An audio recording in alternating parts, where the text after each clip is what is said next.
आप लिहो तुम कथा सुधारी। ਸਤਨਾਮ ਸ੍ਰੀ ਵਾਹਿਗੁਰੂ ਸਾਹਿਬ ਜੀ।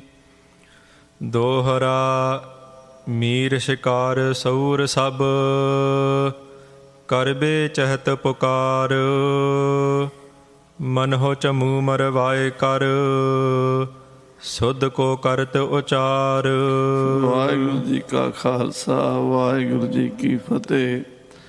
ਪਰਮ ਸਨਮਾਨ ਜੋ ਗੁਰੂ ਕੀ ਸਾਜੀ ਨਵਾਜੀ ਹੋਈ। ਗੁਰੂ ਰੂਪ ਗੁਰੂ ਖਾਲਸਾ ਸਾਧ ਸੰਗਤ ਜੀਓ, ਸਤਿਗੁਰੂ ਸਾਹਿਬ ਜੀ ਦੀ ਪਵਿੱਤਰ ਹਜ਼ੂਰੀ 'ਚ ਸੰਧਿਆ ਦੇ ਦੀਵਾਨ ਸਜੇ ਹਨ। ਆਪ ਜੀ ਨੇ ਸਤਿਗੁਰਾਂ ਦੀ ਅੰਮ੍ਰਿਤਮਈ ਗੁਰਬਾਣੀ ਦੇ ਨਿਤਨੇਮ, ਸੋਦਾ ਰਹਿਰਾਸ ਸਾਹਿਬ ਜੀ ਦੇ ਪਾਠ, ਆਰਤੀ ਆਰਤੇ ਦੇ ਕੀਰਤਨ ਦਾ ਆਨੰਦ ਮਾਣਿਆ ਹੈ। ਧੰਨ ਗੁਰੂ ਹਰਗੋਬਿੰਦ ਸਾਹਿਬ ਮੀਰੀ ਪੀਰੀ ਦੇ ਮਾਲਕ, ਛੇਵੇਂ ਪਾਤਸ਼ਾਹ ਸਤਿਗੁਰੂ ਜੀ ਦਲ ਭੰਜਨ ਗੁਰ ਸੂਰਮਾ ਬੜ ਜੋਧਾ ਪਰਉਪਕਾਰੀ, ਨਿਰਭਉ ਸਤਿਗੁਰਾਂ ਨੇ ਬਾਦਸ਼ਾਹ ਦਾ ਬਾਜ ਫੜ ਲਿਆ। ਬਾਜ ਲੈਣ ਆਏ ਹੋਏ ਮੀਰ ਸ਼ਿਕਾਰੀਆਂ ਨੂੰ ਸਾਫ਼ ਜਵਾਬ ਦੇ ਦਿੱਤਾ ਵੀ ਬਾਜ ਸਾਡੀ ਸ਼ਰਨ ਆਇਆ, ਅਸੀਂ ਹੁਣ ਨਹੀਂ ਦੇਣਾ। ਉਹਨਾਂ ਨੇ ਆਪਣਾ ਅਫਸਰੀ ਰੋਹਬ ਝਾੜਿਆ, ਪਰ ਗੁਰੂ ਸਾਹਿਬ ਜੀ ਦੇ ਰੋਹਬ ਅੱਗੇ ਫਿੱਕੇ ਪੈ ਗਏ ਅਤੇ ਉੱਥੋਂ ਖੁੰਬ ਠਪਾ ਕੇ ਮਹਾਰਾਜ ਦੀਆਂ ਝਿੜਕਾਂ ਖਾ ਕੇ ਦੌੜ ਗਏ ਨੇ। ਬਾਦਸ਼ਾਹ ਦੀ ਕਚਹਿਰੀ ਵਿੱਚ ਜਾ ਕੇ ਹੁਣ ਪੁਕਾਰ ਕਰਨੀ ਚਾਹੁੰਦੇ ਹੈ, ਜਿਵੇਂ ਕੋਈ ਜਥੇਦਾਰ ਆਪਣੀ ਫੌਜ ਮਰਵਾ ਕੇ ਬਾਦਸ਼ਾਹ ਕੋਲ ਗਿਆ ਹੋਵੇ। ਇਉਂ ਮੀਰ ਸ਼ਿਕਾਰੀ ਨਿੰਮੋਂ ਚੁਣੇ ਹੋਏ ਬਾਦਸ਼ਾਹ ਸ਼ਾਹਜਹਾਨ ਅੱਗੇ ਫਰਿਆਦਾਂ ਕਰਦੇ।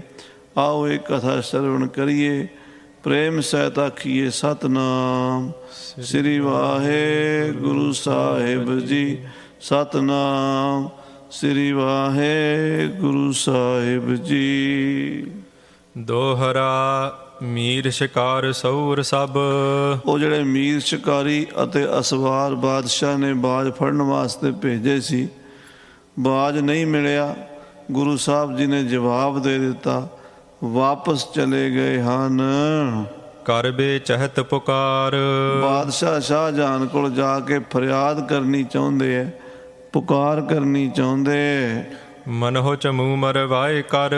ਇੰਝ ਲੱਗਦਾ ਜਿਵੇਂ ਕੋਈ ਫੌਜੀ ਜਰਨੈਲ ਆਪਣੀ ਫੌਜ ਮਰਵਾ ਕੇ ਸੁਧ ਕੋ ਕਰਤ ਉਚਾਰ। ਵਾਪਸ ਬਾਦਸ਼ਾਹ ਕੋਲ ਜਾ ਕੇ ਦੱਸਦਾ ਵੀ ਮੈਂ ਜਿੰਨੀ ਫੌਜ ਲੈ ਗਿਆ ਸੀ ਉਹ ਤੇ ਮਰ ਗਈ, ਹੋਰ ਦਿਓ। ਇਉਂ ਇਹਨਾਂ ਮੀਰ ਸ਼ਿਕਾਰੀਆਂ ਦੀ ਹਾਲਤ ਹੋਈ ਪਈ ਹੈ। ਚੌਪਈ ਸ਼ਾਹਜਹਾਂ ਕੇ ਖਰੇ ਅਗਾਰੀ। ਇਹ ਜਾ ਕੇ ਬਾਦਸ਼ਾਹ ਦੇ ਸਾਹਮਣੇ ਖੜੇ ਹੋ ਗਏ। ਜਬ ਹੈ ਦ੍ਰਿਸ਼ਟ ਇਨ ਕੀ ਦਿਸ਼ ਡਾਰੀ। ਤੇ ਇਹਨਾਂ ਦੇ ਮੂੰਹ ਉਤਰੇ ਹੋਏ, ਇੰਝ ਹੋਇਆ ਪਿਆ ਜਿਵੇਂ ਕਿਸੇ ਨੇ ਮਾਰ ਮਾਰ ਕੇ ਸੁੱਟੇ ਹੁੰਦੇ ਆ। ਰੰਗ ਉੱਡੇ ਪਏ। ਤੇ ਜਦੋਂ ਬਾਦਸ਼ਾਹ ਸ਼ਾਹਜਹਾਨ ਨੇ ਇਹਨਾਂ ਮੀਰ ਸ਼ਿਕਾਰੀਆਂ ਵੱਲ ਵੇਖਿਆ, ਬੂਝਨ ਕਰੇ ਖਰੇ ਇਮ ਭਏ। ਬਾਦਸ਼ਾਹ ਨੇ ਇਹਨਾਂ ਦੀ ਹਾਲਤ ਵੇਖ ਕੇ ਪੁੱਛਿਆ, ਬਾਜ਼ ਪਿਸ਼ਾਰੀ ਕੇਤਕ ਗਏ। ਹਾਂ ਵੀ ਮੀਰ ਸ਼ਿਕਾਰੀਓ, ਬਾਜ ਵਾਪਸ ਲੈ ਕੇ ਆਏ ਕਿ ਨਹੀਂ ਆਏ? ਕਿੰਨੀ ਕੁ ਦੂਰ ਗਏ ਸੀ ਬਾਜ ਨੂੰ ਲੱਭਣ? ਕਿਉਂਕਿ ਬਾਦਸ਼ਾਹ ਨੂੰ ਇਹ ਸੀ ਵੀ ਸ਼ਾਇਦ ਬਾਜ ਉੱਡਦਾ ਗਿਆ, ਇਹ 2-4 ਮੀਲ ਦੇਖ ਕੇ ਆ ਗਏ ਨੇ, ਬਾਜ ਦਾ ਇਹਨੇ ਪਿੱਛਾ ਨਹੀਂ ਕੀਤਾ। ਉਹ ਕਹਿੰਦੇ ਕਿੰਨੀ ਕੁ ਦੂਰ ਗਏ ਸੀ? ਪਕੜਿਓ ਜਾਇ ਕੇ ਉੱਡ ਕਿਤ ਗਇਓ। ਫੜਿਆ ਗਿਆ ਬਾਜ ਕੇ ਉੱਡ ਗਿਆ, ਤੁਹਾਡੇ ਤੋਂ ਕਾਬੂ ਨਹੀਂ ਆ ਸਕਿਆ। ਮੁਖ ਮਲੀਨ ਤੁਮਰੋ ਦ੍ਰਿਸ਼ਟਿਓ। ਤੁਹਾਡੇ ਚਿਹਰੇ ਤੇ ਮਲੀਨਤਾ ਹੈ, ਤੁਹਾਡੇ ਚਿਹਰੇ ਤੇ ਖੁਸ਼ੀ ਨਹੀਂ। ਤੁਹਾਡੇ ਚਿਹਰੇ ਤੋਂ ਮੈਨੂੰ ਲੱਗਦਾ ਤੁਸੀਂ ਬਾਜ ਗਵਾਏ ਹੋ। ਸੁਣ ਬੋਲੇ ਗੁਰ ਹਰਗੋਬਿੰਦ। ਇਹ ਸੁਣ ਕੇ ਅਫਸਰ ਜਿਹੜੇ ਬੋਲੇ, ਕਹਿਣ ਲੱਗੇ ਜੀ ਸੁਣੋ, ਛੇਵੇਂ ਪਾਤਸ਼ਾਹ ਗੁਰੂ ਨਾਨਕ ਦੀ ਗੱਦੀ ਦੇ ਮਾਲਕ ਗੁਰੂ ਹਰਗੋਬਿੰਦ ਜੀ ਉਤਰਿਓ ਹਤੋ ਸੰਗ ਭਟ ਬ੍ਰਿੰਦ। ਤੁਹਾਡੇ ਕੈਂਪ ਤੋਂ ਥੋੜ੍ਹੀ ਦੂਰ ਹੀ ਆਪਣਾ ਕੈਂਪ ਲਾਈ ਬੈਠੇ ਸੀ, ਆਪਣੀਆਂ ਫੌਜਾਂ ਸਮੇਤ ਉਤਰੇ ਹੋਏ ਸੀ। ਉੱਡਿਓ ਬਾਜ਼ ਤਿੰਨ ਢਿਗ ਚੱਲ ਗਇਓ। ਆਪਣਾ ਬਾਜ਼ ਉੱਡ ਕੇ ਉਹਨਾਂ ਕੋਲ ਚਲਾ ਗਿਆ। 4 ਕੋਹ ਦੀ ਵਾਟ ਤੇ ਬਾਦਸ਼ਾਹ ਬੈਠਾ ਸੀ ਤੇ 4 ਕੋਹ ਤੋਂ ਉਰਾਂ ਗੁਮਟਾਲੇ ਦੇ ਕੋਲ ਗੁਰੂ ਸਾਹਿਬ ਬੈਠੇ ਸੀ। ਤੇ ਗੁਰੂ ਸਾਹਿਬ ਕੋਲ ਬਾਜ ਸਾਡਾ ਚਲਾ ਗਿਆ। ਸਹਿਤ ਸੁਕਾਬ ਬਿਲੋਕਨ ਕਯੋ। ਬਾਦਸ਼ਾਹ ਸਲਾਮਤ, ਜਿਹੜੇ ਸੁਰਖਾਬ ਤੇ ਤੁਸੀਂ ਬਾਜ ਛੱਡਿਆ ਸੀ, ਉਹ ਸੁਰਖਾਬ ਵੀ ਅੱਗੇ ਅੱਗੇ ਉੱਡੀ ਗਿਆ ਤੇ ਆਪਣਾ ਬਾਜ ਵੀ ਪਿੱਛੇ ਪਿੱਛੇ ਉੱਡੀ ਗਿਆ, ਕਿਉਂਕਿ ਬਾਜ ਰੱਜਿਆ ਹੋਇਆ ਸੀ।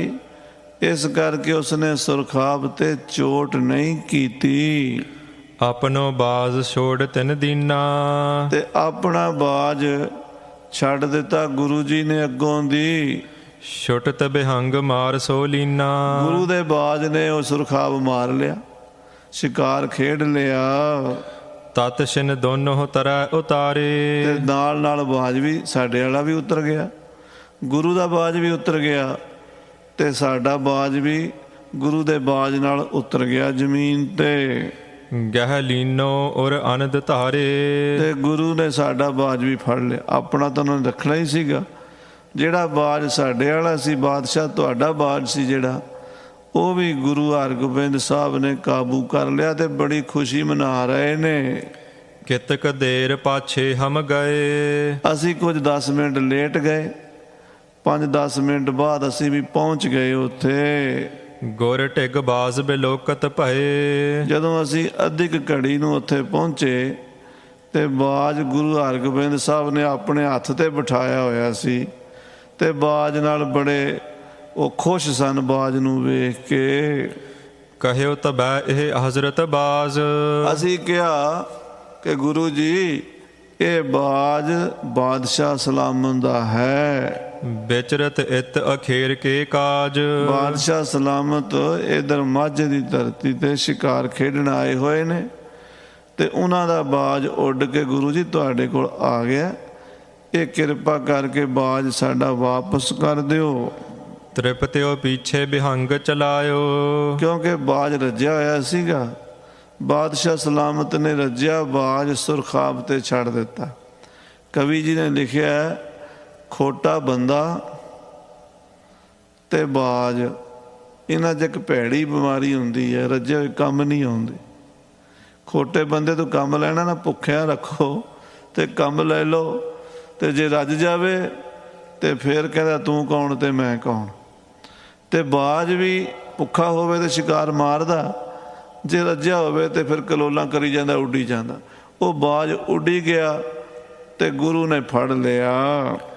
ਕਰੀ ਨਾ ਚੋਟ ਉਡਤ ਇਹ ਆਇਓ। ਅਸੀਂ ਗੁਰੂ ਨੂੰ ਆਖਿਆ ਵੀ ਗੁਰੂ ਜੀ, ਇਹ ਬਾਜ ਰੱਜਿਆ ਹੋਇਆ ਸੀ, ਇਹਨੇ ਬਾਜ ਨੇ ਆਪਣੇ ਸ਼ਿਕਾਰ ਤੇ ਚੋਟ ਨਹੀਂ ਕੀਤੀ, ਸੁਰਖਾਬ ਨਹੀਂ ਮਾਰਿਆ, ਤੇ ਤੁਹਾਡੇ ਕੋਲ ਆ ਗਿਆ ਹੈ। ਸੁਨ ਕਰ ਕਹਿਓ ਦੇਤ ਹਮ ਨਾਹੀ। ਤੇ ਇਹ ਬਾਦਸ਼ਾਹ ਸਲਾਮਤ, ਸਾਡੀ ਗੱਲ ਸੁਣ ਕੇ ਗੁਰੂ ਹਰਗੋਬਿੰਦ ਸਾਹਿਬ ਕਹਿੰਦੇ, ਬਾਜ ਹੁਣ ਸਾਡਾ, ਸਾਡੇ ਕੋਲ ਆ ਗਿਆ, ਅਸੀਂ ਨਹੀਂ ਦੇਣਾ, ਜਿਹਨੂੰ ਮਰਜ਼ੀ ਲੈ ਆਓ ਜਾ ਕੇ। ਹਾਂਜੀ, ਬੜੋ ਯਤਨ ਕਰ ਪਕੜਿਓ ਪਾਹੀ। ਬੜੇ ਯਤਨ ਕਰਕੇ ਅਸੀਂ ਫੜਿਆ, ਹੁਣ ਸਾਡਾ ਹੀ ਹੈ, ਸਾਡੇ ਕੋਲ ਆ ਗਿਆ। ਹਾਂਜੀ, ਡਰ ਰਾਵਰ ਕੋ ਦੀਨ ਬਡੇਰਾ। ਇਹ ਬਾਦਸ਼ਾਹ ਸਲਾਮਤ, ਅਸੀਂ ਗੁਰੂ ਨੂੰ ਬੜਾ ਡਰਾਇਆ। ਅਸੀਂ ਗੁਰੂ ਨੂੰ ਕਿਹਾ ਵੀ ਇਹ ਬਾਜ ਕਿਸੇ ਛੋਟੇ ਮੋਟੇ ਅਫਸਰ ਦਾ ਨਹੀਂ, ਇਹ ਕਿਸੇ ਨਵਾਬ ਦਾ ਵੀ ਨਹੀਂ, ਇਹ ਹਿੰਦੁਸਤਾਨ ਦੇ ਬਾਦਸ਼ਾਹ ਸ਼ਾਹਜਹਾਨ ਦਾ ਬਾਜ ਹੈ, ਜਿਹਦੇ ਬਰਾਬਰ ਦੁਨੀਆ ਦੇ ਕੋਈ ਤਾਕਤ ਨਹੀਂ। ਜਿਵੇਂ ਸਾਧ ਸੰਗਤ ਜੀ, ਅੱਜ ਅਮਰੀਕਾ ਵੱਡੀ ਤਾਕਤ, ਪਹਿਲਾਂ ਰਸ਼ੀਆ ਵੱਡੀ ਤਾਕਤ, ਪਹਿਲਾਂ ਇੰਗਲੈਂਡ ਵੱਡੀ ਤਾਕਤ ਸੀ, ਉਸ ਤੋਂ ਪਹਿਲਾਂ ਅੱਜ ਤੋਂ 300 ਸਾਲ ਪਹਿਲਾਂ ਹਿੰਦੁਸਤਾਨ ਦੁਨੀਆ ਦੀ ਵੱਡੀ ਤਾਕਤ ਸੀ। ਹਿੰਦੁਸਤਾਨ ਦਾ ਮੁਗਲ ਬਾਦਸ਼ਾਹ ਜਿਹੜਾ ਸੀ ਨਾ, ਉਹਦੀ ਇੰਨੀ ਤੂਤੀ ਬੋਲਦੀ ਸੀ, ਇੰਨੀ ਨੌਬਤ ਵੱਜਦੀ ਸੀ, ਮੱਕੇ ਮਦੀਨੇ ਤੱਕ ਉਹਦੀ ਰਾਏ ਸੁਣੀ ਜਾਂਦੀ ਸੀ। ਕੋਈ ਹਿੰਦੁਸਤਾਨ ਦੇ ਬਾਦਸ਼ਾਹ ਦੇ ਸਾਹਮਣੇ ਕਿਸੇ ਮੁਲਕ ਦਾ ਬਾਦਸ਼ਾਹ ਉਭਾਸਰਦਾ ਨਹੀਂ ਸੀ। ਐਡੀ ਤਾਂ 22 ਲੱਖ ਫੌਜ ਹਰ ਵੇਲੇ ਜੰਗ ਨੂੰ ਤਿਆਰ ਰਹਿੰਦੀ ਸੀ। 10,000 ਵੱਡੀਆਂ ਤੋਪਾਂ, 50,000 ਛੋਟੀਆਂ ਤੋਪਾਂ, ਕਿਉਂਕਿ ਤਾਕਤ ਹਥਿਆਰਾਂ ਦੀ ਹੁੰਦੀ, ਫੌਜ ਦੀ ਹੁੰਦੀ ਹੈ। ਤੇ ਵੱਡੀ ਤਾਕਤ ਪੈਸੇ ਵੱਲੋਂ ਵੀ, ਕਿਲਿਆਂ ਵੱਲੋਂ ਵੀ, ਤੇ ਫੌਜਾਂ ਵੱਲੋਂ ਵੀ ਸ਼ਾਹਜਹਾਨ ਬਾਦਸ਼ਾਹ।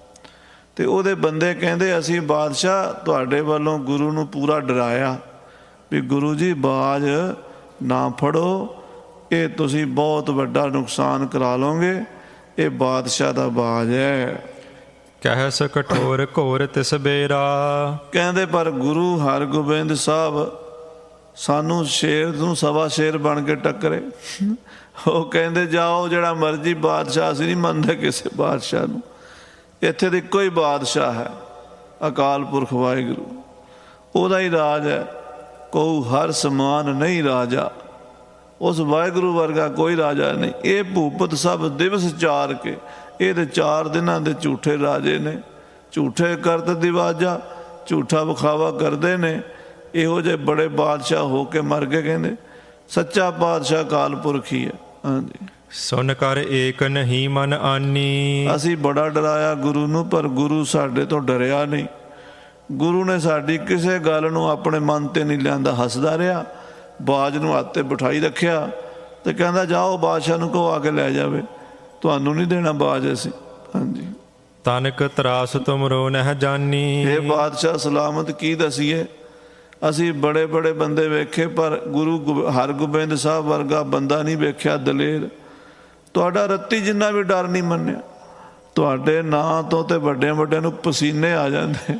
ਬਾਦਸ਼ਾਹ ਦਾ ਨਾਂ ਸੁਣ ਕੇ ਕਹਿੰਦੇ ਕੁਹਾਂਦੇ ਰਾਜੇ ਮਹਾਰਾਜੇ ਖਾਨ ਬਹਾਦਰ ਨਵਾਬ ਸਲਾਮਾਂ ਕਰਨ ਲੱਗ ਜਾਂਦੇ। ਪਰ ਗੁਰੂ ਹਰਗੋਬਿੰਦ ਸਾਹਿਬ ਤੁਹਾਡਾ ਬਾਜ ਫੜ ਕੇ ਬੇਖੌਫ ਬੈਠਾ ਤੇ ਮੁਸਕਰਾਈ ਜਾਂਦਾ ਸੀ, ਹੱਸੀ ਜਾਂਦਾ ਸੀ। ਜਬ ਹਮ ਕੋ ਪੀ ਪਕਰਨ ਲਾਗੇ। ਉਹ ਤਾਂ ਸਾਨੂੰ ਵੀ ਫੜਨ ਲੱਗੇ ਸੀ। ਗੁਰੂ ਕੇ ਸਿੱਖ ਕਹਿੰਦੇ ਫੜੋ ਇਹਨਾਂ ਨੂੰ, ਪਾਓ ਲੰਮੇ, ਕਹਿੰਦੇ ਕੱਪੜੇ ਲਾਓ ਇਹਨਾਂ ਦੇ, ਸ਼ਸਤਰ ਖੋਲੋ। ਉਹ ਤਾਂ ਸਾਡੇ ਘੋੜੇ ਖੋਣ ਨੂੰ ਫਿਰਦੇ ਸੀ। ਜਦੋਂ ਸਾਨੂੰ ਫੜਨ ਲੱਗੇ, ਆਪਣੀ ਪਤਲੇ ਕਰ ਤਬ ਭਾਗੇ। ਅਸੀਂ ਤੇ ਆਪਣੀ ਇੱਜ਼ਤ ਬਚਾ ਕੇ ਭੱਜੇ ਹਾਂ। ਉਹ ਤੇ ਸਾਡੇ ਸ਼ਸਤਰ ਵੀ ਖੋਣ ਲੱਗੇ ਸੀ, ਸਾਡੇ ਘੋੜੇ ਖੋਣ ਲੱਗੇ ਸੀ। ਉਹ ਤੇ ਸਾਨੂੰ ਨੰਗੇ ਪੈਰੀਂ ਤੋਰ ਦਿੰਦੇ। ਉਹਨਾਂ ਨੇ ਤੇ ਸਾਨੂੰ ਬੁਰੇ ਹਾਲ ਨਹੀਂ ਕਰਨਾ ਸੀ। ਅਸੀਂ ਤੇ ਬਾਦਸ਼ਾਹ ਆਪਣੀ ਜਾਨ ਬਚਾ ਕੇ ਆਏ ਹਾਂ ਗੁਰੂ ਤੋਂ। ਤੁਮ ਸੋ ਲਰਹਿ ਦੇਹ ਨਹਿ ਬਾਜ਼। ਬਾਦਸ਼ਾਹ ਸਲਾਮਤ, ਗੁਰੂ ਹਰਗੋਬਿੰਦ ਨੇ ਬਾਜ ਕੋਈ ਨਹੀਂ ਦੇਣਾ। ਉਹਦਾ ਇਰਾਦਾ ਲੜਾਈ ਕਰਨ ਦਾ। ਗੁਰੂ ਤੁਹਾਡੇ ਨਾਲ ਟੱਕਰ ਲੈਣੀ ਚਾਹੁੰਦਾ, ਜੰਗ ਕਰਨਾ ਚਾਹੁੰਦਾ ਹੈ। ਕਰ ਰਾਖਿਓ ਗੁਰ ਜੰਗ ਸਮਾਜ। ਗੁਰੂ ਹਰਗੋਬਿੰਦ ਨੇ ਜੰਗ ਦੀ ਤਿਆਰੀ ਕੀਤੀ ਹੋਈ। ਉਹਨੇ ਜੰਗ ਦਾ ਸਾਜੋ ਸਮਾਨ ਬਣਾਇਆ ਹੋਇਆ। ਉਹਦੇ ਤੌਰ ਤਰੀਕੇ, ਉਹਦਾ ਰਵੱਈਆ ਦੱਸਦਾ ਸੀ ਵੀ ਗੁਰੂ ਲੜੇਗਾ। ਜੇ ਕਰ ਤੁਮ ਕੁਛ ਚਲਤ ਅਗਾਰੀ। ਹੇ ਬਾਦਸ਼ਾਹ, ਇਹਦਾ ਚੰਗਾ ਹੋਇਆ ਵੀ ਤੁਸੀਂ ਪਿੱਛੇ ਮੁੜ ਆਏ ਹੋ। ਜੇ 4 ਕੋ ਤੁਸੀਂ ਹੋਰ ਅੱਗੇ ਚਲੇ ਜਾਂਦੇ ਨਾ, ਤੇ ਹੋ ਸਕਦਾ ਲੜਾਈ ਅੱਜ ਨੂੰ ਹੋ ਚੁੱਕੀ ਹੁੰਦੀ ਉੱਥੇ। ਹਾਂਜੀ, ਮਿਟਤ ਨਾ ਕਰਤ ਲੋਹ ਤਬ ਭਾਰੀ। ਜੇ ਤੁਸੀਂ ਪਿੱਛੇ ਨਾ ਮੁੜਦੇ ਤੇ ਗੁਰੂ ਹਰਗੋਬਿੰਦ ਨੇ ਤੁਹਾਡੇ ਨਾਲ ਖੰਡਾ ਖੜਕਾਇਆ ਹੋਣਾ ਸੀ। ਉੱਥੇ ਲੜਾਈ ਦੀਆਂ ਪੂਰੀਆਂ ਤਿਆਰੀਆਂ ਨੇ, ਉੱਥੇ ਇਰਾਦੇ ਬਣੇ ਹੋਏ ਨੇ ਸਿੱਖਾਂ ਦੇ। ਅਸੀਂ ਸਿੱਖਾਂ ਦੇ ਤੌਰ ਤਰੀਕੇ ਦੇਖੇ ਨੇ। ਉਹ ਕਿਸੇ ਤੋਂ ਡਰਦੇ ਨਹੀਂ। ਉਹ ਆਪਣੇ ਆਪ ਨੂੰ ਪਤਾ ਨਹੀਂ ਕੀ ਸਮਝਦੇ ਨੇ। ਉਹ ਤਾਂ ਮਾਰਾ ਬਕਾਰਾ ਕਰਦੇ ਨੇ। ਬਹੁ ਪ੍ਰਿਆ ਬਾਜ਼ ਸੁਣਿਓ ਗੁਰਸ਼ੀਨਾ। ਹਾਂ, ਜਦੋਂ ਬਾਦਸ਼ਾਹ ਨੇ ਸੁਣਿਆ ਨਾ ਵੀ ਮੇਰਾ ਪਿਆਰਾ ਬਾਜ, ਬੜਾ ਸ਼ੌਂਕ ਨਾਲ ਰੱਖਿਆ ਸੀ ਬਾਦਸ਼ਾਹ ਨੇ। ਕਿਸੇ ਬਾਹਰਲੇ ਮੁਲਕ ਤੋਂ ਚੰਗੀ ਨਸਲ ਦਾ ਕੀਮਤੀ ਬਾਜ ਕਿਸੇ ਨੇ ਗਿਫਟ ਕੀਤਾ ਸੀ ਬਾਦਸ਼ਾਹ ਨੂੰ, ਤੋਹਫਾ ਭੇਜਿਆ ਸੀ। ਬਾਦਸ਼ਾਹ ਉਸ ਬਾਜ ਨੂੰ ਰੱਖਦਾ ਵੀ ਆਪਣੀ ਨਿਗਾਹ ਥੱਲੇ ਸੀ। ਉਹਦਾ ਬਹੁਤ ਪਿਆਰ ਕਰਦਾ ਸੀ ਬਾਜ ਨੂੰ, ਕਿਉਂਕਿ ਬਾਜ ਸੋਹਣਾ ਬੜਾ ਸੀ, ਸ਼ਿਕਾਰ ਖੇਡ ਦੇ ਕੰਮ ਆਉਂਦਾ ਸੀ। ਤੇ ਬਾਦਸ਼ਾਹ ਨੂੰ ਪਤਾ ਲੱਗਾ ਵੀ ਮੇਰਾ ਇਹੋ ਜਿਹਾ ਸੋਹਣਾ ਬਾਜ ਗੁਰੂ ਨੇ ਖੋਹ ਲਿਆ। ਰਹੇ ਜਾਚ ਪੁਨ ਕਿਉ ਨਾ ਦੀਨਾ। ਕਹਿੰਦੇ ਮੰਗਦੇ ਰਹੇ ਤੇ ਗੁਰੂ ਨੇ ਦਿੱਤਾ ਨਹੀਂ। ਮੰਗਣ ਗਏ ਬੰਦੇ ਵੀ ਸਾਡਾ ਬਾਜ ਵਾਪਸ ਕਰ ਦਿਓ, ਵਾਪਸ ਨਹੀਂ ਕੀਤਾ। ਰਸਿਓ ਸ਼ਾਹੋ ਕਹਿ ਸਭਾ ਮਝਾਰੀ। ਇਹ ਗੱਲ ਸੁਣ ਕੇ ਬਾਦਸ਼ਾਹ ਨੂੰ ਗੁੱਸਾ ਚੜ ਗਿਆ। ਬਾਦਸ਼ਾਹ ਅੱਖਾਂ ਲਾਲ ਹੋ ਗਈਆਂ ਸ਼ਾਹਜਹਾਨ ਦੀਆਂ। ਬਰਦਾਸ਼ਤ ਨਹੀਂ ਹੋਈ ਗੱਲ, ਕਿਉਂਕਿ ਬਾਦਸ਼ਾਹ ਉਹਦੇ ਰਾਜ ਦੇ ਵਿੱਚ ਕੋਈ ਉਹਦੀ ਅਣਖ ਨੂੰ ਵੰਗਾਰੇ, ਉਹਦਾ ਬਾਜ ਫੜੇ। ਇਹ ਕੋਈ ਛੋਟੀ ਗੱਲ ਨਹੀਂ ਹੁੰਦੀ। ਗੁਰੂ ਹਰਗੋਬਿੰਦ ਦੀ ਇੰਨੀ ਜੁਰਤ ਵੀ ਮੇਰਾ ਬਾਜ ਫੜ ਲਿਆ। ਗੁੱਸਾ ਖਾ ਕੇ ਬੋਲਿਆ, ਇਹ ਤੌਰੇ ਪਸਮ ਨਿਕਟ ਹਮਾਰੀ। ਬਾਦਸ਼ਾਹ ਕਹਿੰਦਾ ਇਹ ਤਾਂ ਗੁਰੂ ਹਰਗੋਬਿੰਦ ਸਾਡੇ ਕੋਲ ਬਹਿ ਕੇ ਸਾਡੇ ਨਾਲ ਦੁਸ਼ਮਣੀ ਕਰ ਰਿਹਾ। ਸਾਡੇ ਰਾਜ ਵਿੱਚ ਰਹਿ ਕੇ, ਸਾਡੇ ਪਰਾਂ ਥੱਲੇ ਰਹਿ ਕੇ, ਸਾਡੀ ਬੁੱਕਲ 'ਚ ਰਹਿ ਕੇ ਸਾਨੂੰ ਡੰਗ ਮਾਰਦਾ। ਬੜੀ ਵੱਡੀ ਗੱਲ ਹੈ ਵੀ ਕਿਸੇ ਮੁਲਕ ਦੇ ਵਿੱਚ ਉਸ ਮੁਲਕ ਦੇ ਬੰਦੇ ਹੀ ਸਰਕਾਰ ਦੇ ਖਿਲਾਫ ਝੰਡਾ ਚੁੱਕ ਲੈਣ, ਬਾਦਸ਼ਾਹ ਦੇ ਖਿਲਾਫ ਹੋ ਜਾਣ। ਬਾਦਸ਼ਾਹ ਦਾ ਰਾਜ ਕਾਹਦਾ ਹੋਇਆ ਫਿਰ? ਪ੍ਰਬੰਧ ਕਾਹਦਾ ਹੋਇਆ? ਇਵੇਂ ਤਾਂ ਫਿਰ ਸਾਰੇ ਬਾਗੀ ਹੋ ਜਾਣਗੇ, ਸਾਰਾ ਮੁਲਕ ਹੀ ਬਾਗੀ ਹੋ ਜਾਏਗਾ। ਬਾਦਸ਼ਾਹ ਨੂੰ ਬੜੀ ਹੈਰਾਨੀ ਹੋਈ ਹੈ। ਆਜ ਬਾਜ਼ ਸੀਨਿਓ ਬਲ ਕਰਕੇ। ਬਾਦਸ਼ਾਹ ਕਹਿੰਦਾ ਅੱਜ ਤੇ ਬਾਜ ਖੋਇਆ ਮੇਰਾ, ਅੱਜ ਮੇਰਾ ਬਾਜ ਇਹਨਾਂ ਨੇ ਬਲ ਕਰਕੇ ਰੱਖ ਲਿਆ। ਜ਼ੋਰ ਜਮਾਈ ਕਰ ਰਹੇ ਨੇ ਸਰਕਾਰ ਦੇ ਨਾਲ। ਔਚਕ ਕਿਸੂ ਦੁਰਗ ਮਹਿ ਬਰਕੈ। ਕੱਲ ਨੂੰ ਅਚਾਨਕ ਗੁਰੂ ਹਰਗੋਬਿੰਦ ਕਿਸੇ ਕਿਲੇ ਤੇ ਕਬਜ਼ਾ ਕਰ ਲਏਗਾ।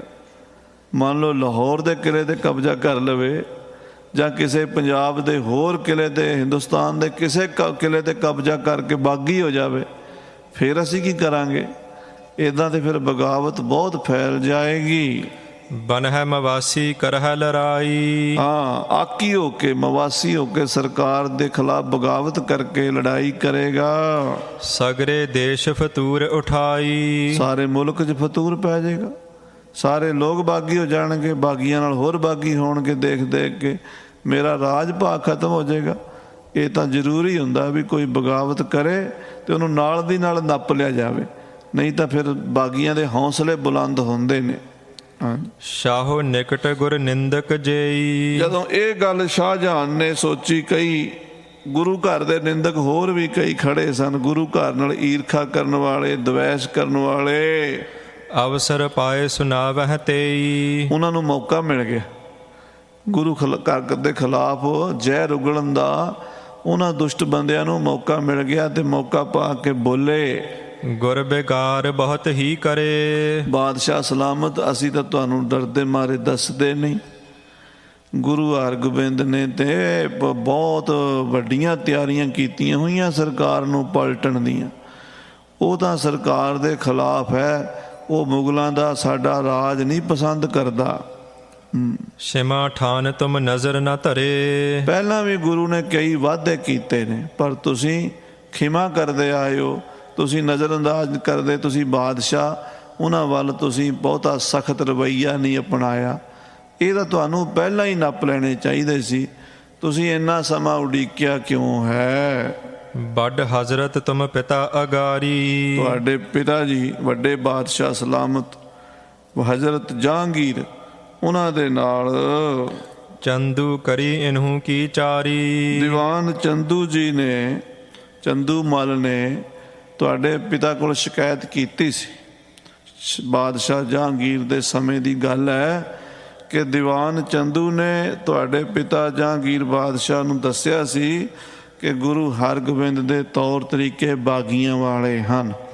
ਹਾਂਜੀ, ਸੁਨ ਤਤ ਛਿਨ ਗੁਰ ਨਿਕਟ ਬੁਲਾਏ। ਚੰਦੂ ਦੀ ਗੱਲ ਸੁਣ ਕੇ ਬਾਦਸ਼ਾਹ ਸਲਾਮਤ ਜਹਾਂਗੀਰ ਤੁਹਾਡੇ ਪਿਤਾ ਜੀ ਨੇ ਗੁਰੂ ਹਰਗੋਬਿੰਦ ਸਾਹਿਬ ਨੂੰ ਕੋਲ ਬੁਲਾ ਲਿਆ ਸੀ ਆਪਣੇ। ਜਾਨੀ ਸੰਗ ਸੈਨ ਸਮਦਾਏ। ਕਿਉਂਕਿ ਗੁਰੂ ਹਰਗੋਬਿੰਦ ਕੋਲ ਫੌਜ ਸੀ, ਲਗਭਗ 1800 ਫੌਜ ਉਦੋਂ ਵੀ ਸੀ ਜਦੋਂ ਮਹਾਰਾਜ ਗਵਾਲੀਅਰ ਗਏ। ਤੇ ਗਵਾਲੀਅਰ ਦੇ ਕਿਲੇ ਜਦੋਂ ਸੱਚੇ ਪਾਤਸ਼ਾਹ ਰਹੇ ਨੇ, ਬਾਬਾ ਬੁੱਢਾ ਜੀ ਨੇ ਉਹ ਫੌਜ 32,000 ਤੱਕ ਪਹੁੰਚਾਤੀ ਸੀ। ਇੰਨੀ ਫੌਜ ਇਕੱਠੀ ਕਰ ਲਈ ਸੀ, ਸਰਕਾਰਾਂ ਹਿੱਲ ਗਈਆਂ ਸਨ। ਤਾਂ ਕਹਿੰਦੇ ਵੀ ਬਾਬਾ ਇਹ ਗੁਰੂ ਹਰਗੋਬਿੰਦ ਸਾਹਿਬ ਨੂੰ ਜਹਾਂਗੀਰ ਬਾਦਸ਼ਾਹ ਨੇ ਗਵਾਲੀਅਰ ਦੇ ਕਿਲੇ 'ਚ ਕਿਉਂ ਭੇਜਿਆ ਸੀ? ਇਸੇ ਕਰਕੇ ਵੀ ਇਹ ਬਗਾਵਤ ਨਾ ਕਰ ਦੇਣ, ਕੋਈ ਝੰਡਾ ਖੜਾ ਨਾ ਕਰ ਦੇਣ ਬਗਾਵਤ ਦਾ। ਰਾਖੇ ਪਾਸ ਕਰੀ ਤਕਰਾਈ। ਫਿਰ ਗਵਾਲੀਅਰ ਦੇ ਕਿਲੇ ਤੋਂ ਆ ਵੀ ਗਏ ਜਦੋਂ, ਬਾਦਸ਼ਾਹ ਨੇ ਗੁਰੂ ਹਰਗੋਬਿੰਦ ਸਾਹਿਬ ਨੂੰ ਆਪਣੇ ਨੇੜੇ ਨੇੜੇ ਰੱਖਿਆ, ਨਿਗਾਹ ਰੱਖੀ ਉਹਨਾਂ ਉੱਤੇ। ਉੱਦਾਂ ਉਹਨਾਂ ਨੂੰ ਸਨਮਾਨ ਦਿੰਦਾ ਸੀ, ਪਰ ਨਿਗਾਹ ਵੀ ਰੱਖਦਾ ਸੀ ਵੀ ਕਿਤੇ ਕੋਈ ਗੜਬੜ ਨਾ ਕਰ ਦੇਣ, ਫੌਜਾਂ ਇਹਨਾਂ ਦੀਆਂ ਕਿਤੇ ਬਗਾਵਤ ਨਾ ਕਰ ਦੇਣ। ਜਾਨ ਨਾ ਦਏ ਅਪਰ ਕਿਸ ਥਾਈ। ਬਾਦਸ਼ਾਹ ਆਪਣੇ ਕੋਲ ਰੱਖਦਾ ਰਿਹਾ ਨਾਲ ਸਤਿਕਾਰ ਦੇ ਨਾਲ ਗੁਰੂ ਹਰਗੋਬਿੰਦ ਸਾਹਿਬ ਨੂੰ, ਕਿਤੇ ਹੋਰ ਨਹੀਂ ਸੀ ਜਾਣ ਦਿੰਦਾ। ਕਹਿੰਦਾ ਸੀ ਮੇਰੇ ਨਾਲ ਹੀ ਦਰਸ਼ਨ ਦਿੰਦੇ ਰਹੋ। ਤੇ ਗੁਰੂ ਸਾਹਿਬ ਨਾਲ ਰਹਿੰਦੇ ਵੀ ਰਹੇ ਕੁਝ ਸਮਾਂ। ਆਪਣੀ ਸੈਨ ਕਛਕ ਸੰਗ ਰਾਖੀ। ਤੇ ਗੁਰੂ ਹਰਗੋਬਿੰਦ ਉਦੋਂ ਵੀ ਆਪਣੀ ਫੌਜ ਨਾਲ ਰੱਖੀ ਸੀ। 6ਵੇਂ ਪਾਤਸ਼ਾਹ ਕੋਲ ਉਦੋਂ ਵੀ ਫੌਜ ਸੀ। ਤੇ ਮਾਝੇ ਦੇ ਵਿੱਚ ਸ੍ਰੀ ਅੰਮ੍ਰਿਤਸਰ, ਲਾਹੌਰ ਇੱਥੇ ਵਿਚਰਦੇ ਸਨ। ਬਾਦਸ਼ਾਹ ਦੀ ਨਿਗਾਹ ਸੀ ਕੋਈ ਬਗਾਵਤ ਨਾ ਹੋ ਜਾਵੇ। ਜੇ ਅਖੇਰ ਕੇ ਹੋਏ ਅਬਿਲਾਖੀ, ਜੇ ਸ਼ਿਕਾਰ ਖੇਡਣ ਦੀ ਇੱਛਾ ਕਰਦੇ ਸੀ ਸ਼ਾਹੇ ਚ ਮੂੰਹ ਤਬ ਸੰਗ ਸਿਧਾਰ ਤਾਂ ਵੀ ਹੈ। ਬਾਦਸ਼ਾਹ ਨਾਲ ਜਾਂਦਾ ਸੀ, ਫੌਜਾਂ ਜਾਂਦੀਆਂ ਸੀ। ਬਾਦਸ਼ਾਹ ਜਹਾਂਗੀਰ ਤੇ ਗੁਰੂ ਹਰਗੋਬਿੰਦ ਸਾਹਿਬ ਇਕੱਠੇ ਸ਼ਿਕਾਰ ਖੇਡਦੇ ਸੀ। ਇੱਕ ਵਾਰੀ ਮਹਾਰਾਜ ਛੇਵੇਂ ਪਾਤਸ਼ਾਹ ਜੀ ਸ਼ਿਕਾਰ ਖੇਡਣ ਗਏ ਤੇ ਸਾਧ ਸੰਗਤ ਜੀ ਸ਼ੇਰ ਤੇ ਸ਼ੇਰਨੀ ਦੋਵੇਂ ਹੀ ਆ ਗਏ, ਦੋਵੇਂ ਹੀ ਪੈ ਗਏ।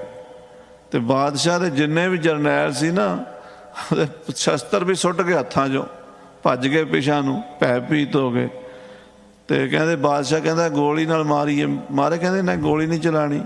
ਗੋਲੀ ਨਾਲ ਮਾਰਿਆ ਤੇ ਕੀ ਮਾਰਿਆ, ਗੋਲੀ ਤਾਂ ਵਿਚਾਰੇ ਨੂੰ ਦੂਰੋਂ ਮਾਰ ਕੇ ਮਾਰ ਦੇਣੀ। ਮਰਦ ਦਾ ਕੰਮ ਹੈ ਮੈਦਾਨ 'ਚ। ਮਹਾਰਾਜ ਛੇਵੇਂ ਪਾਤਸ਼ਾਹ ਉਤਰੇ, ਕਹਿੰਦੇ ਇਹੋ ਜਿਹਾ ਪੈਂਤੜਾ ਲਿਆ ਵੀ ਸ਼ੇਰਨੀ ਨੂੰ ਤੇ ਰੱਖ ਲਿਆ ਪੈਰ ਦੇ ਥੱਲੇ, ਉਹਦੀ ਧੌਣ ਤੇ ਆਪਣੇ ਚਰਨ ਰੱਖ ਦਿੱਤੇ, ਦਬਾ ਦਿੱਤਾ। ਤੇ ਸ਼ੇਰ ਆਇਆ ਉੱਤੇ ਢਾਲ ਤੇ ਵਾਰ ਰੋਕ ਕੇ, ਵਾਰ ਮਾਰ ਕੇ ਤਤੇਕ ਦਾ ਪੇਟ ਤੋਂ ਥੱਲੇ ਵਾਲਾ ਹਿੱਸਾ ਥੱਲੇ, ਉੱਪਰ ਵਾਲਾ ਉੱਤੇ ਕਰਤਾ ਤੇ ਫਿਰ ਸ਼ੇਰਨੀ। ਇੱਦਾਂ ਮਹਾਰਾਜ ਛੇਵੇਂ ਪਾਤਸ਼ਾਹ ਬਲੀ ਯੋਧੇ ਗੁਰੂ ਹਰਗੋਬਿੰਦ ਸਾਹਿਬ ਜਹਾਂਗੀਰ ਦੇ ਨਾਲ ਸ਼ਿਕਾਰ ਖੇਡਣ ਜਾਂਦੇ ਸਨ।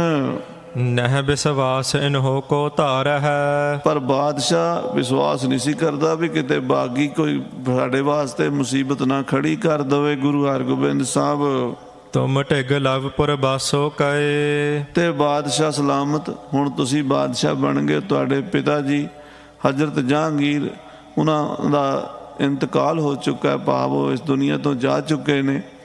ਗੁਰੂ ਹਰਗੋਬਿੰਦ ਤੁਹਾਡੇ ਕੋਲ ਇੱਥੇ ਲਾਹੌਰ ਰਹਿ ਕੇ ਗਏ ਨੇ। ਕਾਜ਼ੀ ਸੁਤਾ ਸਾਥ ਲੈ ਗਏ। ਨਾਲ ਕਾਜੀ ਦੀ ਲੜਕੀ ਕੌਲਾ ਨੂੰ ਵੀ ਲੈ ਗਏ ਨੇ। ਕਾਜੀ ਰੋਂਦਾ ਪਿੱਟਦਾ ਰਿਹਾ, ਤੁਸੀਂ ਸੁਣੀ ਨਹੀਂ। ਤੁਸੀਂ ਵਜ਼ੀਰ ਖਾਂ ਦੀ ਕਾਜੀ ਨੇ ਸ਼ਿਕਾਇਤ ਕੀਤੀ ਰੁਸਤਮ ਖਾਨ ਨੇ ਵੀ ਮੇਰੀ ਲੜਕੀ ਲੈ ਗਏ, ਘੋੜਾ ਲੈ ਗਏ, ਬੜਾ ਕੁਝ ਬੋਲਿਆ। ਭਾਈ ਵਜ਼ੀਰ ਖਾਂ ਕਹਿੰਦੇ ਬਾਦਸ਼ਾਹ ਕਾਜੀ ਦੀ ਲੜਕੀ ਗਈ ਹੈ ਨਾ, ਇਹ ਕਾਜੀ ਦੀ ਗਲਤੀ ਕਰਕੇ ਗਈ ਹੈ। ਇਹ ਜਿਹੜਾ ਹੁਣ ਤੁਹਾਡੇ ਕੋਲ ਸ਼ਿਕਾਇਤਾਂ ਕਰ ਰਿਹਾ ਨਾ, ਇਹਨੇ ਆਪਣੀ ਕੁੜੀ ਨੂੰ ਮਾਰਦਾ ਕੁੱਟਦਾ ਸੀ, ਉਹ ਬਾਣੀ ਪੜ੍ਹਦੀ ਸੀ, ਉਹ ਰੱਬ ਦਾ ਨਾਂ ਲੈਂਦੀ ਸੀ, ਉਹਨੂੰ ਕੁਰਾਨ ਜ਼ੁਬਾਨੀ ਯਾਦ ਸੀ, ਸਾਰੀ ਕੁਰਾਨ ਕੰਠ ਸੀਗੀ। ਬੀਬੀ ਕੌਲਾਂ ਨੂੰ ਸ੍ਰੀ ਸੁਖਮਨੀ ਸਾਹਿਬ ਦਾ ਪਾਠ ਨੇਮ ਨਾਲ ਕਰਦੀ ਸੀ। ਇਹ ਕਹਿੰਦਾ ਸੀ ਵੀ ਕੁਰਾਨ ਦਾ ਪੜ੍ਹ, ਪਰ ਸੁਖਮਨੀ ਸਾਹਿਬ ਨਹੀਂ ਪੜ੍ਹਨੀ। ਬਾਣੀ ਪੜ੍ਹਨ ਤੋਂ ਰੋਕਦਾ ਸੀ। ਉਹ ਗੁਰੂ ਘਰ ਚਲੀ ਗਈ ਹੈ ਤੇ ਤੁਸੀਂ ਇਸ ਕਾਜੀ ਨਾਲ ਨਾ ਇਹਦੀ ਗੱਲ ਵੱਲ ਧਿਆਨ ਨਾ ਦਿਓ। ਇਹ ਬੰਦਾ ਦਿਮਾਗ ਇਹਦਾ ਹਿੱਲ ਚੁੱਕਾ।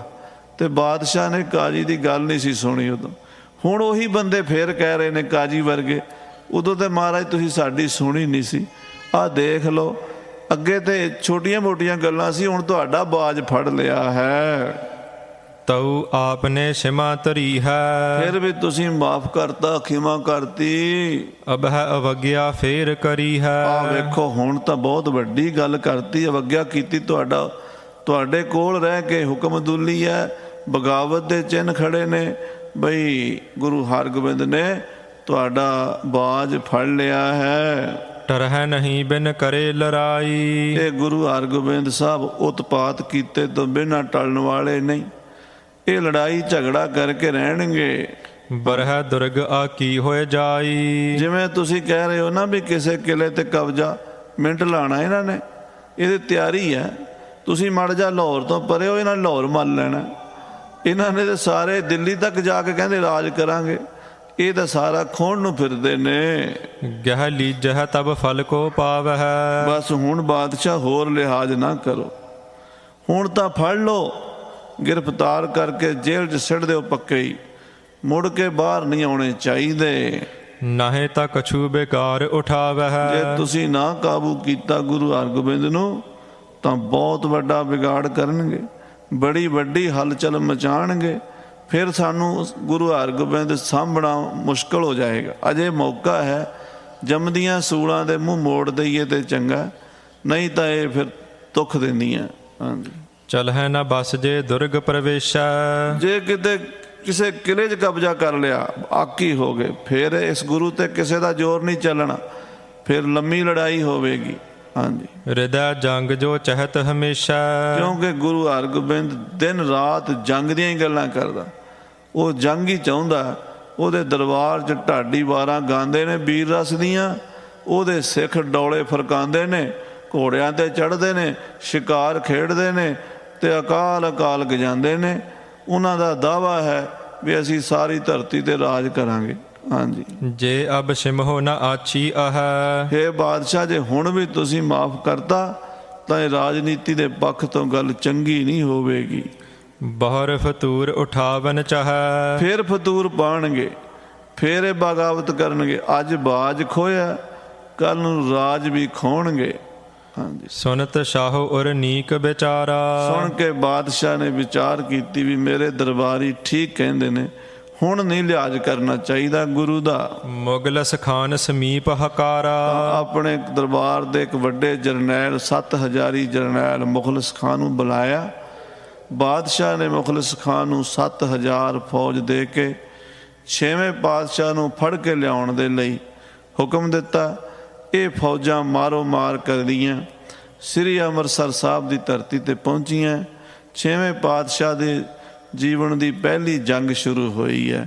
ਸੋ 4 ਜੰਗਾਂ ਮਹਾਰਾਜ ਜੀ ਨੇ ਲੜੀਆਂ 6ਵੇਂ ਪਾਤਸ਼ਾਹ ਨੇ, 14 ਜੰਗਾਂ 10ਵੇਂ ਪਾਤਸ਼ਾਹ ਨੇ। ਉਸ ਤੋਂ ਬਾਅਦ ਅੱਜ ਤਾਈਂ ਖਾਲਸਾ ਜੰਗਾਂ ਵਿੱਚ ਹੀ ਹੈ, ਪਰ ਸ਼ੁਰੂਆਤ ਜਿਹੜੀ ਹੈ ਉਹ ਸ੍ਰੀ ਅੰਮ੍ਰਿਤਸਰ ਦੀ ਧਰਤੀ ਤੋਂ 6ਵੇਂ ਪਾਤਸ਼ਾਹ ਕਰਨਗੇ। ਆਓ ਇਹ ਕਥਾ ਅਗਲੇ ਪ੍ਰਕਰਨਾਂ 'ਚ ਆਪਾਂ ਸਰਵਣ ਕਰਾਂਗੇ। ਸਤਿਕਾਰਯੋਗ ਗਿਆਨੀ ਕੁਲਵੰਤ ਸਿੰਘ ਜੀ ਪੰਡੋਰੀ ਵਾਲੇ, ਪੰਥ ਦੇ ਮਹਾਨ ਵਿਦਵਾਨ ਢਾਡੀ ਜਥਾ, ਉਹ ਸਾਡੇ 'ਚ ਹਾਜ਼ਰੀਆਂ ਭਰ ਰਹੇ ਨੇ, ਕਿਉਂਕਿ 6ਵੇਂ ਪਾਤਸ਼ਾਹ ਨੇ ਇਹ ਢਾਡੀ ਕਲਾ ਸ਼ੁਰੂ ਕੀਤੀ ਸੀ। ਬਾਬਾ ਨੱਥਾ ਮਲ ਜੀ, ਬਾਬਾ ਅਬਦੁੱਲ ਜੀ, ਉਹ ਗਾਉਂਦੇ ਸਨ, 2 ਤਲਵਾਰੀ ਬੱਧੀਆਂ, ਇੱਕ ਮੀਰੀ ਦੀ, ਇੱਕ ਪੀਰ ਦੀ, ਇੱਕ ਅਜਮਤ ਦੀ, ਇੱਕ ਰਾਜ ਦੀ, ਇੱਕ ਰਾਖੀ ਕਰੇ ਵਜ਼ੀਰ ਦੀ। ਉਹ ਮਹਾਰਾਜ ਸੱਚੇ ਪਾਤਸ਼ਾਹ ਦੀ ਪਰੰਪਰਾ ਚਲਾਈ ਹੋਈ। ਗੁਰੂ ਘਰਾਂ 'ਚ ਸਭ ਤੋਂ ਵੱਡੀਆਂ ਚੀਜ਼ਾਂ ਨੇ ਕਥਾ ਕੀਰਤਨ ਤੇ ਢਾਡੀ ਵਾਰਾਂ। ਕਥਾ ਕੀਰਤਨ ਤੇ ਢਾਡੀ ਵਾਰਾਂ, ਇਹ ਸਾਨੂੰ ਸਾਰਾ ਸਮੁੱਚਾ ਹੀ ਗਿਆਨ ਇੱਥੋਂ ਮਿਲ ਜਾਂਦਾ, ਬਾਣੀ ਦਾ ਵੀ, ਇਤਿਹਾਸ ਦਾ ਵੀ, ਗੁਰਬਾਣੀ ਦੀ ਕਥਾ ਦਾ ਵੀ। ਤੇ ਢਾਡੀ ਵਾਰਾਂ ਸਾਡੇ ਜੋਸ਼ ਭਰ ਦਿੰਦੀਆਂ। ਆਓ ਸਰਵਣ ਕਰੀਏ। ਸਮੇਂ ਦੇ ਨਾਲ ਸਮਾਪਤੀ ਹੈ। ਹੇ ਗੋਬਿੰਦ, ਹੇ ਗੋਪਾਲ।